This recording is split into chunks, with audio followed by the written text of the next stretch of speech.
Thank you. We have one more, if that's okay. I can't see with the fog. That's good?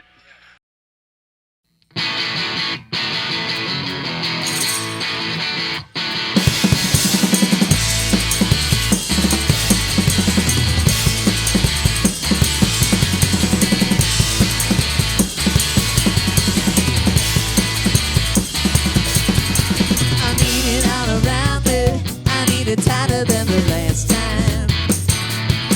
There's nothing I wouldn't give, there's nothing I wouldn't do to be held by you, but anyone will do. I'm colder than I've ever been. Oh baby, just surround me. Before another t-shirt, bring the blood to my head. Maybe if you don't wanna do it, send somebody instead. Anyone's out to do, I can't be made into a fool. If it means that I can love you, I'm freezing, babe, so if you're using any high, wrap me up in anyone's house, anyone's house, anyone's house.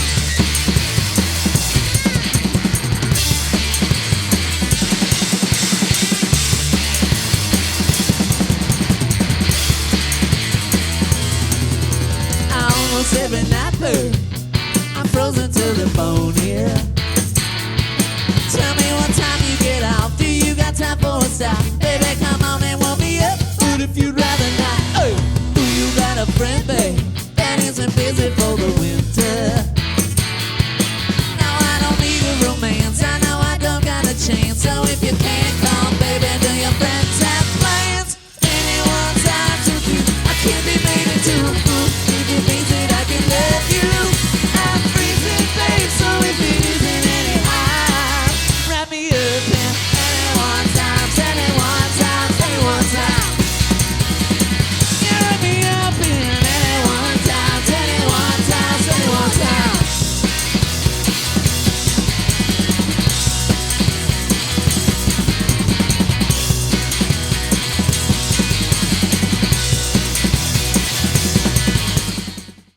Forever. Dog. Welcome to another episode of Best Show Bests, the greatest hits of the Best Show, with me, your host, Tom Scharpling. If you like what you hear, make sure you join us every Tuesday night on Twitch at 6 p.m. Pacific for a brand new episode of the Best Show featuring callers, celebrity guests, live music, and plenty of surprises. Enjoy! Hello, Best Show. What up, Tom? Danny in Newbridge Canyon here. How's it going? Oh, ho, ho, Newbridge Canyon, eh? Ooh, fancy. Shut up. I truthfully, I had some good years. That's all I'm going to say. All right. Mm-hmm. It's good living here. I will say that. Yeah, that's putting it mildly. That's, I think, the McDonald's out in the canyon. They give you it's like the food served on plates. Yeah, it's on plates, and there's a little bit of gold speckling in pretty much everything, like fries, burgers, shakes. Mm-hmm.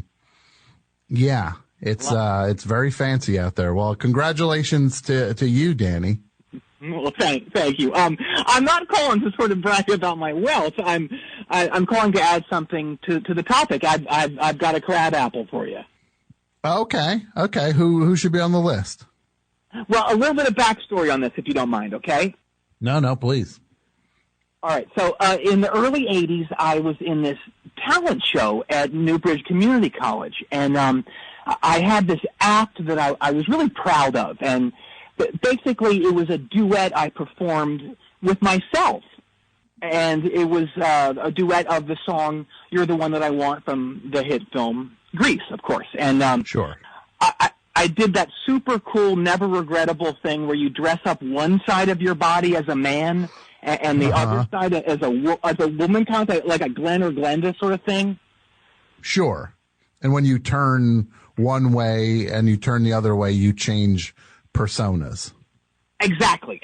So I had full Travolta on one side and ONJ on the other, and I would sing.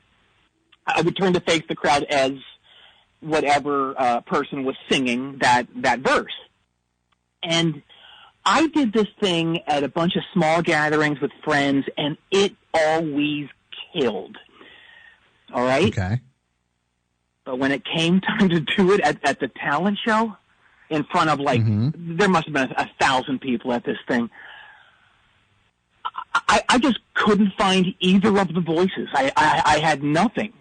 So basically, I did the whole act, with the moves and the turns, but just in my own uniquely flat singing voice. Okay. Just really bad. And I'll tell you, it was the longest 10 minutes of my life. See, I thought it was going to kill, so I made the song like 3 times longer than it is. Just kind of looped it. So it just went on, and when it was over, the judge, he was brutal. He was so mean. And the judge was Ed McMahon. And he was mean. He was so mean. And this was just before he got the gig on Star Search. So he was just kind of like, I guess, kind of trying out this thing as like being a judge of talent shows. And honestly, he had every, I don't know. He basically said, I have no right to ever be on a stage again. And he might have been right, but it was very hurtful. So he's my big crab apple. But I did get my revenge. That night, I had a friend sneak me into the Newbridge Hilton, and we poured cement in his bed. My God. You poured cement in his bed. Was he in it? Not yet. No, we timed it right before he got in, so it was very wet still when he got in, and it was just, and then he couldn't get out. He was like kind of swishing around, and it hardened. So, and he did have to get cut out, which I guess probably wasn't cool. But he shouldn't have been that mean to me. Yeah, well, that's horrifying, though. That you. Yeah, that's a pretty severe version of revenge. Well, it's like that old saying goes. That's why God invented skin grafts. I've never heard that old saying. I think it's been around since like time and memorial. Sure. I've never heard it up until this second. You're saying it's a really old, well-known phrase. I don't know. I don't know what to say, Danny. If you ever say it, please just say that it's mine, all right? That's why God created skin grafts. And then you say, my buddy Danny came up with that, or didn't come up with it, but he has provenance on it. So he turned me on to it. Yeah, absolutely. But yeah, the real crab apple in my life. Yeah, my fiancée Sheila. She's very mad at me. Your fiancée Sheila. Why is she mad at you? Well, she thinks the film crew I hired to document my marriage proposal was too small. Too small? Yeah. I don't get it. We had 2 static cameras, 3 handhelds, boom mic. I was lobbed. It was basically the same crew that shoots all of Kevin Smith's B-roll, who is also essentially the billion-second unit. So I don't know why it wasn't enough, but I'm really suffering the consequences of this. Okay. How so? Yeah. Just getting yelled at and stuff, And, Okay. There's a whole other layer of this, which is, I'm having huge anxiety trying to keep those dollars flowing in. I'm getting kind of desperate right now. Wait, what's going on with that? Well, I'm just having a dry spell. My financial history is both varied and storied, but I can't imagine you want to hear about that. I'm sure it'll be as tedious as listening to Bruce Springsteen explain his creative process. Well, no, I'm legitimately curious about this. This sounds interesting. Are you sure? Yeah. I'd like to hear more about this. Okay. What's going on? I've been a flagrant entrepreneur since my late teens, and amazingly, I had major success right off the bat. This would have been a couple years after that talent show. And so It happened when my former partner and I co-created the Nightmare Machine. Remember that? The Nightmare Machine, really? That was you? Yes.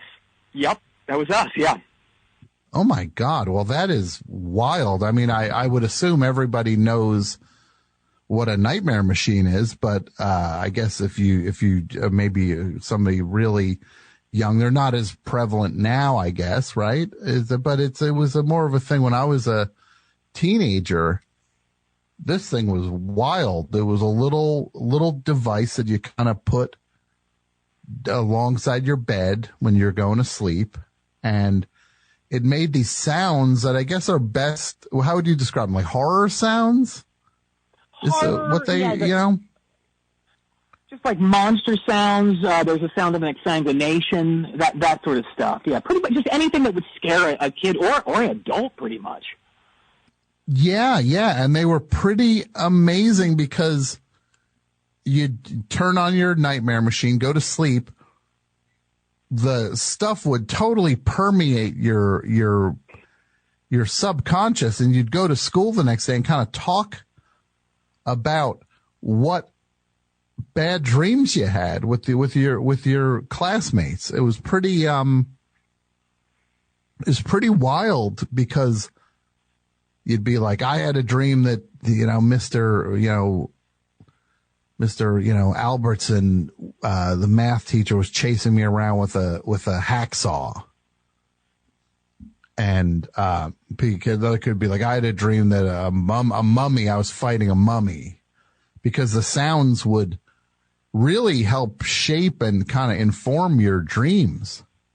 Absolutely, yeah. And then I know of a lot of schools that would have Nightmare Machine competitions, and there'd be prize money involved, and it pretty much took over the nation for a little while, and kids were going nuts for this thing, and we couldn't keep them in stores.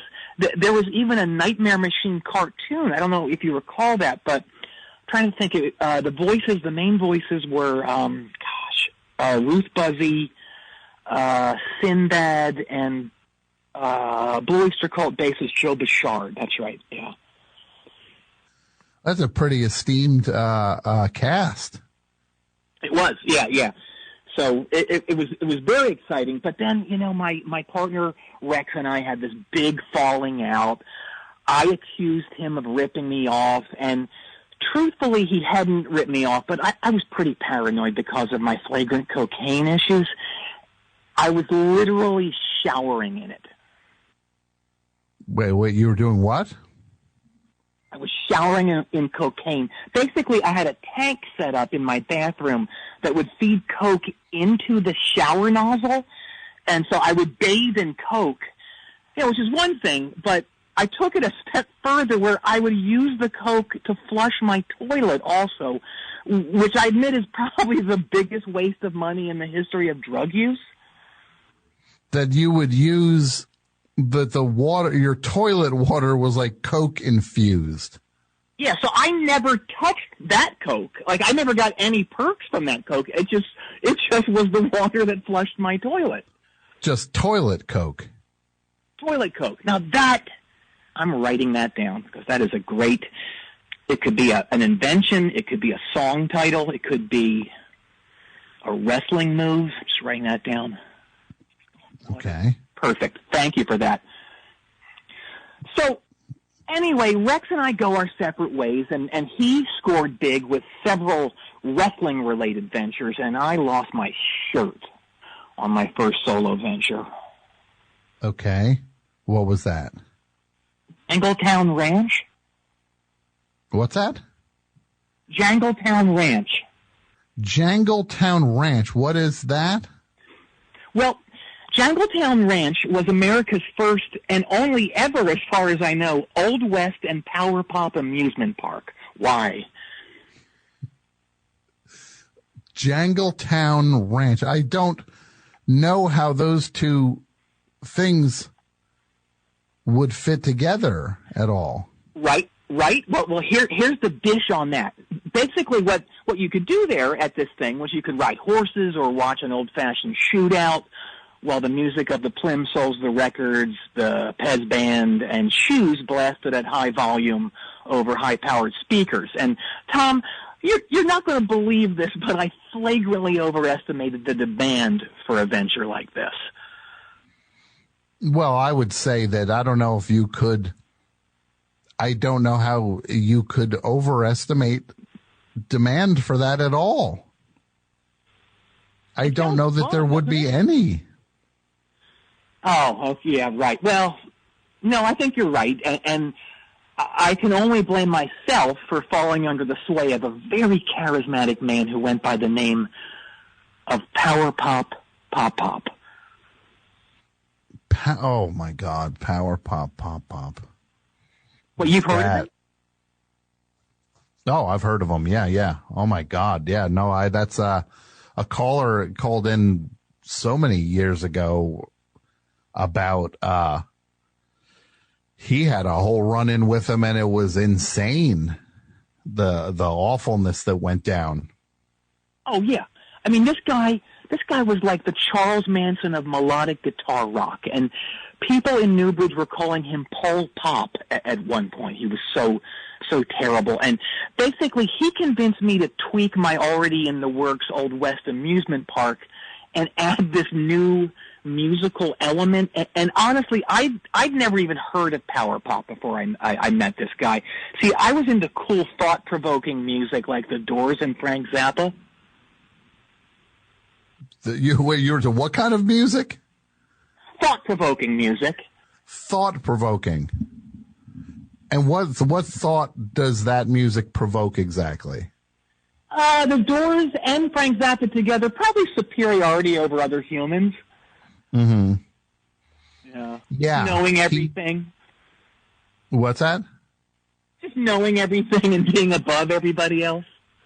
Yeah. Doesn't it ever strike you that Jim Morrison was really, really, really not smart?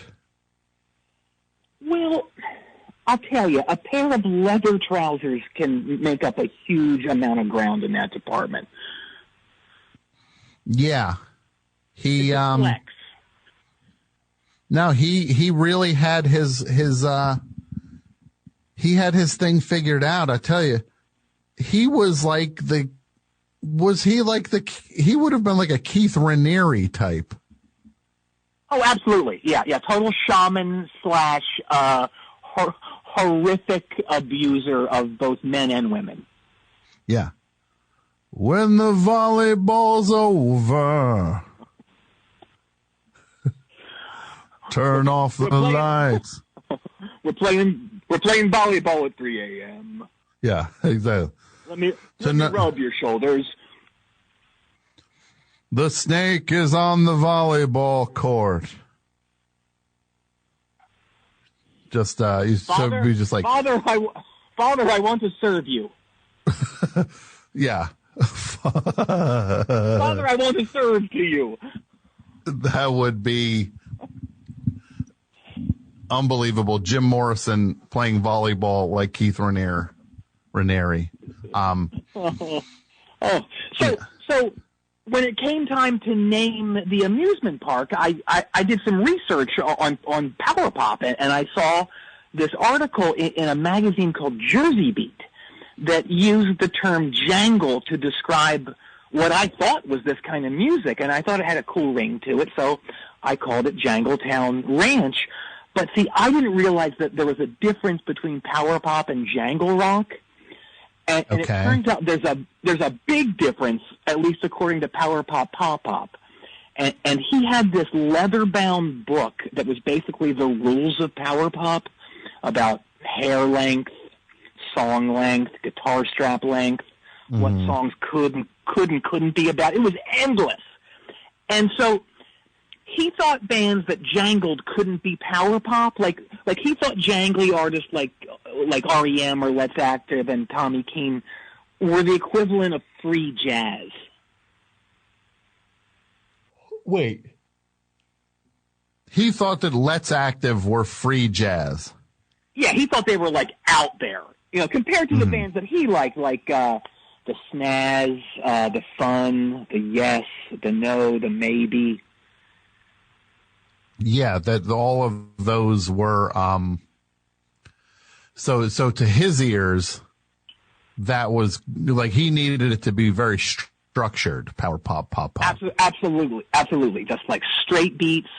I like you, girl. You like me. That sort of stuff. And so, but he was an intimidating guy. So I let power pop have way too much input into this thing. And I was scared of him. I admit it right now. He had this thing called the Popper.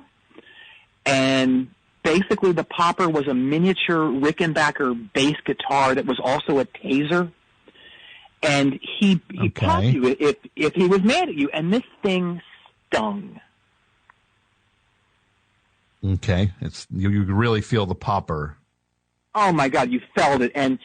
But years later, karma comes around and he paid the ultimate price by being barged by the disgruntled power pop community he helped create. So that's a whole thing right there. And some say on clear nights you can hear his voice way in the distance saying, "You stinkers would never have even heard those Heaven Tonight outtakes if it wasn't for me." Wow. So that sounds pretty spooky. It is, yeah. That so excuse me? I was just saying he's out there. I think he's out there. Some say that he's seeking power pop revenge, which I don't like the sound of, and but basically within like 3 months, Jangletown Ranch closed. We tried a last-ditch attempt to get people to come by staging a bull riding competition between the Newbridge Wranglers rodeo team and members of the Rubinoos, and who else was there? The DBs, the Paul Collins Beat. But it went horribly wrong when Paul Collins shattered both his upper and lower haunches. Oh my God! Doing a bull riding event. Yeah, and this thing, the sound was so scary. It was like a rabid bear rolling around in bubble wrap. Oh my God! So scary. Oh my God! So people were just vomiting. Oh, so that was the end of that venture, and then Rex and I thankfully made up, and we scored huge with Beanie Babies. Oh, Beanie Babies, huh? That was like striking gold. Okay, well, that was definitely a thing of its moment. Oh, it was huge, and we were making so much dough, it was like printing money. Correction, we were printing money. What do you mean you were printing money? We were earning so much cash hand over fish that the U.S. Mint couldn't keep up with how much we were earning. So the Mint actually sent us our own printing presses. Hold on. The U.S. Mint actually sent you printing presses and what? Like, to just say, like, look, you're making so much money. You guys take care of making it. Absolutely. Yes. Yeah.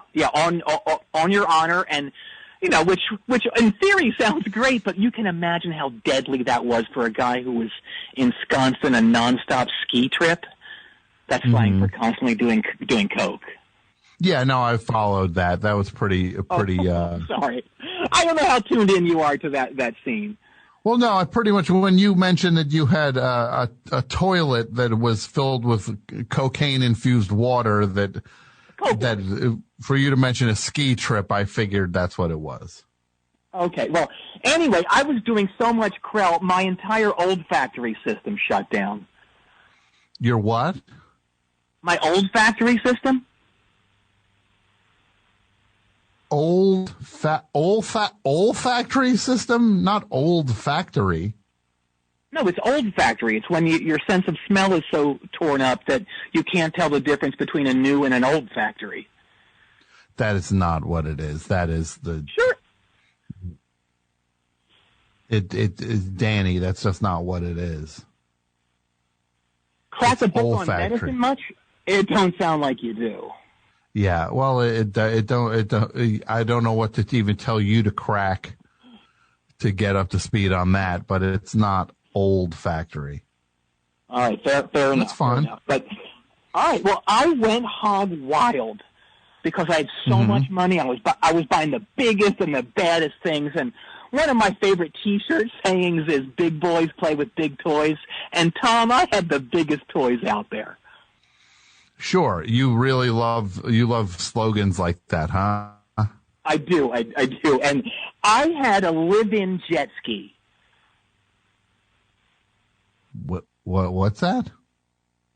I had a live-in jet ski, which is basically a full-size house that was also an aquatic recreational vehicle. And Tom, you haven't lived until you've done donuts in Key Biscayne from the comfort of your own bedroom. I guess I haven't lived then. I never even knew that was a thing. You gotta get on the live-in jet ski tip. Okay. All right, and that means I need a pool in my own home? No, the home is the jet ski. The home, okay. Well, this is confusing. I can't even picture this. I know, right? There was only one made, and I had it, and of course I crashed it, though, so... What you gonna do? Yeah. So this is pretty exciting. You were really going for it, huh? I was. I had so much money, I was pouring it into literally any weird idea I could think of. What did I have? I had a miniature golf scoring pencil that's also a fully functioning hospital-approved X-ray machine, an airplane powered by walrus farts, and something called orgasm slacks that I probably can't discuss on a non-erotic podcast. Are you on a podcast? It is. This is definitely a non-erotic podcast. Do you know of any new ones? Because I'm caught up with the ones I listen to. I'm not sure of any newer erotic podcasts. I'm sorry. Oh, fair enough. But so none of that stuff ever got past the R&D stage, and Rex said I was wasting his money, and then Rex and I started having big arguments, and we ended up splitting up again, and he went off and made a fortune with the Backyard Grillulator while I lost everything on 2 novelty records. I want to hear more about this, please. No, we don't need to talk about that. Come on, seriously. What is it? What are the? Tell me about these novelty records. The first song was called "And That's the Story of Rock and Roll," and it was basically a 12-minute epic that connected the characters from decades worth of famous songs. Mm-hmm. Like what? Johnny like which Good. Ones? Johnny B. Good, he falls in love with Peggy Sue, but Miss Molly is kind of insane, and she tries to kill Peggy Sue with one of the tusks that she stole from the walrus. That's a tough word. It's like Rowards from Black Sheep. Rowards. Mm-hmm. Rowards. So she tries to kill with this walrus tusk that she got from one of the Beatles, from the song about the walrus. And what else? The woman from Stairway to Heaven is Angie from the Stone song of the same name, and she's involved in some kind of illicit criminal enterprise masterminded by Mr. Brownstone from the Guns N' Roses song. Pretty much every line of the song was like that. This is epic. It is, and frankly, it was very hard to follow, even for someone steeped in rock and roll history like Robert Christgau, who called it the densest, most convoluted and confusing song ever written, and that lyrically it makes the gas station dog's rock and roll dreams will come through seem like I want candy. Wow. So you really went for the story of rock and roll. I did, yes. And the chorus was sung by a 100-member children's choir, and the lyrics were that's the story of rock and roll, a genre of music that soothes one's soul. And it's just too weird, like a phrase to hear children sing, like, soothes one's soul. It's all smeared together, so it never made any sense. So it was a disaster. I think we sold 17 copies, but I had 1 million pressed up. You pressed 1 million, 1 million copies of the single. Yes. And you sold how many? 17, I think. Yeah, that's not good. Danny. Yeah, it was Danny. very bad. And the other novelty song, forget it. We really don't need to get into that one at all. Oh my God, no! Please tell me about the other novelty song. All right. Well, it was a double entendre song called "Jerkin' My Gherkin," and All right. it was kind of a modern version of that Chuck Berry song, "My Ding-a-ling," but this was about a guy trying to get the last pickle out of a big jar. Uh-huh. Yeah, it had 14 verses, each slightly dirtier than the last, while still remaining PG. Sure. Guess how many copies I pressed up? Guess how many copies you pressed up? Yes. I'm going to say another 1 million. 2 million. 2 million. Guess how many copies I sold? We sold 17 of the previous record.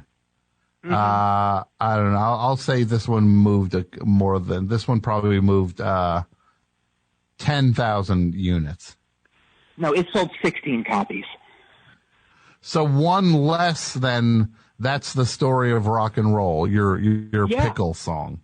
Yeah, terrible. I mean, I had nothing at that point. I had negative money, but thankfully Rex and I teamed up again in 2010 for the Doodle Bops movie, which again, huge money, along with the spin-offs, Wow. Doodlebop Babies and Doodlebop Poodles.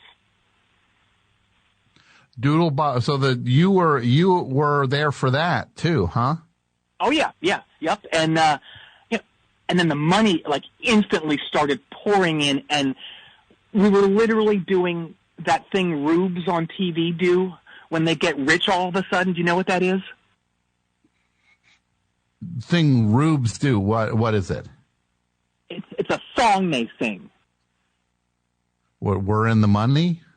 Exactly. We're in the money, and doing that thing where you point your finger, we're in the money, we're in the money. But only this one didn't end in tragedy. We actually had all this money. Sure. So Until you I had lost all this it. money, and so you're back now. Now you're back. Totally back. I have a huge falling out with Rex again, and I lose all my money again. Really? Well, Yeah. so you went up, down, up again, and down again. Yep. So I lost it all in 2014 on Podcast the Musical. All right. Please tell me about Podcast the Musical. It's exactly what you think it is. A kid with a dream of letting the world know his very important opinions moves to the big city to make it in the world of Major League Podcasting. And what kind of songs were in Podcast the Musical? Oh my God, there are so many great songs. Let me see if I can remember them.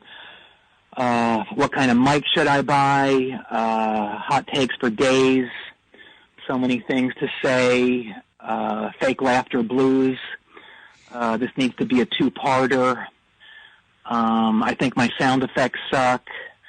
Girl, let me talk over you. Marin mentioned me. Who were some other ones? Should we sell coffee cups? I'll be on yours if you'll be on mine. And the big finale was we made the top 200. My goodness. Those songs. Girl, let me talk over you. That was a really good one. Yeah, it was like punk pop. Yeah. Sure. So Podcast the Musical didn't pay off?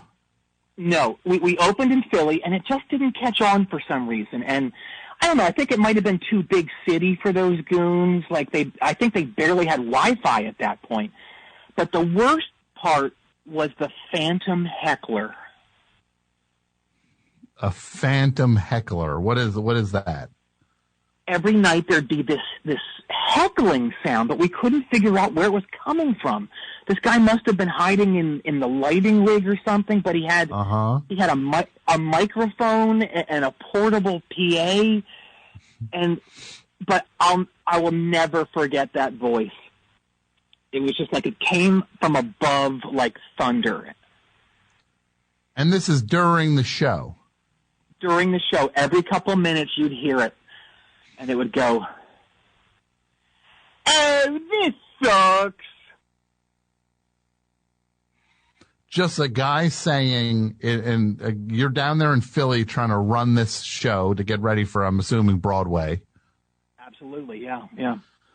And you got some Philly guy that you cannot find talking through the PA system saying the show sucks.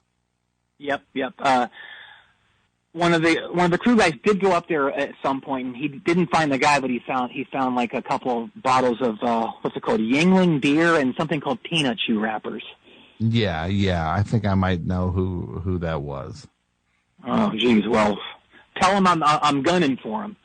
But all that's in the past now, because I have just the thing that's going to put me back on track. Yeah, just the thing that's going to put you back on track. All right. I sure do. And oddly, it's another song. Okay. Well, tell me more. Well, this thing is guaranteed to be a monster. And I truthfully, I've not actually heard the song, but the entire music industry is talking about this thing. Like I said, I'm not one of the lucky ducks who's heard it, but from what I understand, it goes, popcorn bowls, I sure do miss Grandma's popcorn bowls. They were round and deep, and you wouldn't say a peep when she brought out those popcorn bowls. I mean, this thing is going to be the next I Will Always Love You, or at least the new November Rain. Popcorn bowls. You really think a song about Grandma's popcorn bowl is going to be that kind of standard, basically? I do.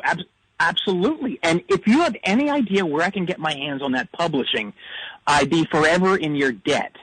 I've got a few leads. I've spoken to at least 8 people who have a landlord who might be able to help. Okay. Yeah. Well, Danny, I'm going to ask you something, and don't take this the wrong way, okay? Okay, I already am, though. You kind of have to, in a way, because that's how questions like that go. There's no way to not. If somebody tells you to not take something personally, they're about to say something you're gonna so bad. Probably take personally, yeah. But I'm gonna ask you to just try. Okay. Well,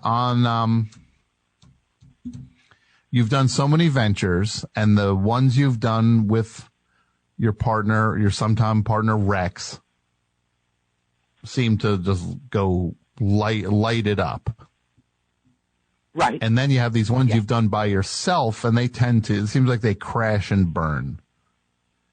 Is there anything to the idea that Rex is maybe the brains behind all the successful ideas? I am so in the flesh right now, Tom. You're so in the flesh right now. I'm so angry, but I'm gonna try to take a chill pill, and I will say this. Rex was lucky to have a maverick like me with wild ideas as a partner. Sure, he scored a massive payday in 2017 with the fidget spinner, and then again in 2018 with that video game Brainiac Station. But he's been in the pocket of big math ever since. Mm-hmm. Okay. And I'll tell you frankly, I'm embarrassed for him because I'm beholden to no one. Of course, outside of my ex-wife, her lawyer Mort, and his constant threats to ruin me over non-payment of alimony. But I'll tell you, if I could just get my hands on that Popcorn Bowl song, all my financial problems would be in the rearview mirror. That's for sure. Well, Danny, can I ask why you seem to be so hard up for money? Tom, have you seen any footage of the Capitol invasion? Oh, yeah. No, I've seen a lot of it. Well, I'm the guy in the combat gear who made a big production of urinating on Nancy Pelosi's desk, but couldn't because I can't pee in front of other guys. I thought I could, but the the video, it sure doesn't lie. Mm-hmm. Yeah. So that's you, huh? Yeah. But hear me out. I challenge any dude out there to be able to brew up a pitcher of pant lemonade when the eyes of the nation are upon them. I think in the history of entertainment, only Donnie Most has been able to do it. In the history of entertainment, yeah, you're right. So it doesn't have nothing. It has anything to do with how repulsive that action was. You're kind of hung up on the fact that you couldn't make water on with a camera. It's not easy. You should try it. Try it right now with a camera. I'm not going to try it right now. I have no interest in this at all in any way, shape, or form. Do I have any interest in this? And you're kind of skating past the issue that you were one of the people attacking the Capitol. Well, I feel like I'm going to pay for it soon. To cut a long story short, I'm on the lam from the FBI right now, and at present I'm cowering in a neighbor's doghouse. But listen up, they will never take me in because America, I am a patriot, and I will not let the fake news. Oh no! What's that? No. Oh no, Tom. They're here to take you in. There's a whole team of FBI agents just outside the doghouse. And seriously, I heard the FBI agents were big Best Show fans, but I didn't believe it until just now. Why is that? How do you know they are? Well, they must be listening in. They're quoting lines. What lines? Get off my phone. Wait, what? One guy's doing old Glazer bits. One guy's imitating your soundboard stuff. Wow, these are pretty deep cuts there with the FBI.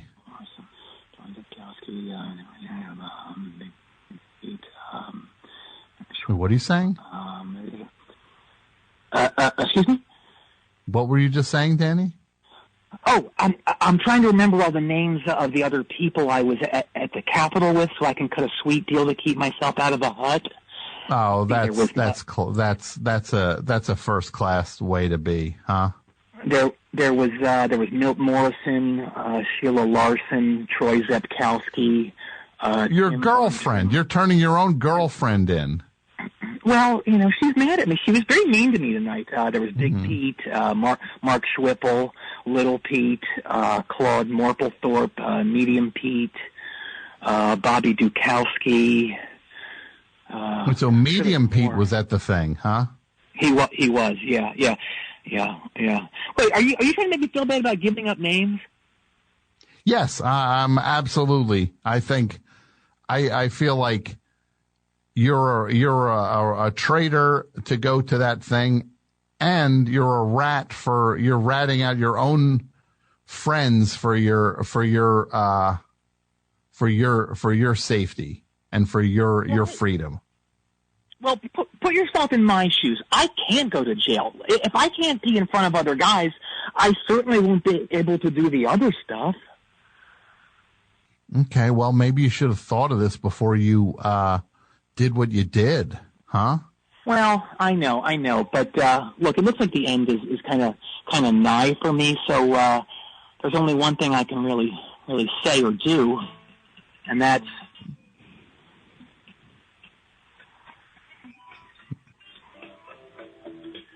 I got chills. They're multiplying. I don't have it, and I'm losing control. Cause the power you're supplying, it's electrifying. All right, here we go. You better shake, cause I need a man. I still don't have it, and my heart is set on you. You better shape up. You better understand. To my heart, I must be true. There's nothing left for me to do. You're the one that I want! Oh. No, I don't have it. Still don't have it. Ugh. It's frustrating. Danny? Oh, how about that? Because that's the end of Danny.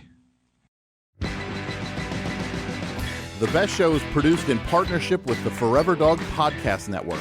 The show is hosted by Tom Scharpling and features John Wurster, Jason Gore, Pat Byrne, and Michael Lisk.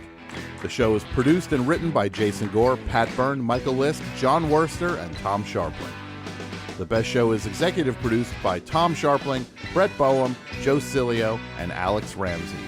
The show is engineered and mastered by Andrew Gleason, website and technical support provided by Martine Sellis, and the show is recorded at Forever Dog Studios in Los Angeles.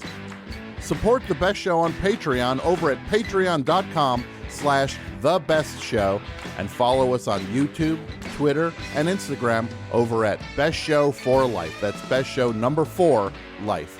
Thanks for listening, and we'll see you next week.